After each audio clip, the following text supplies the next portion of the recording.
Gibuksan sa Mandawi City Fire Department ang Fire Prevention Month sa usa ka budol fight nga gisalmutan sa mga sakop sa kabumbiruhan. Si Demi Hernani sa report.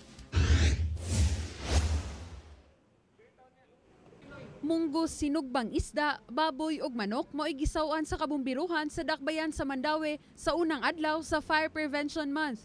Subli silang nanawagan sa taga-Mandawihanon nga magbantay kanunay kay dali ra kaayo makakatap ang kayo tungod sa kainit sa panahon. Sa kasaulugan, dayag ang kakuwang sa ilang kahimanan sama sa mga nozzle ug fire hoses. Gusto untang mutaod og mga standpipe ang kabumbiruhan aron magamit kung adunay sunog. Apa naglisod sila tungod sa suliran sa road right of way. Hinuon masayon ang pagpalit og mga fire extinguisher nga yapud-apud sa kabarangayan aron magamit kung adunay sunog. Most of the kuan diri sa nga nag-construct this Mandawi is compliant sa atong fire code.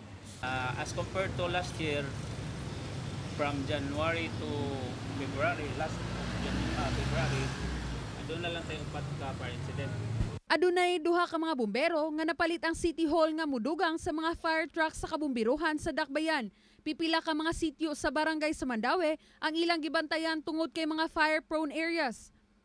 Pipila ka mga kalihukan usab ang gihanay sa Mandawi City Fire Department aron pagpahibaw sa publiko sa kaimportante sa paglikay sa sunog. Pasado alas 5 ganihang buntag, gipahigayon ang parada kabumbiruhan aron opisyal nga mapahibaw ang pagbukas sa Fire Prevention Month. Mitabang usab ang mascot sa kabumbiruhan pag-apod-apod sa mga leaflets sa paglikay sa sunog. Mipahigayon usab sila og motorkada. Demi Hernani, Balitang Bisdak.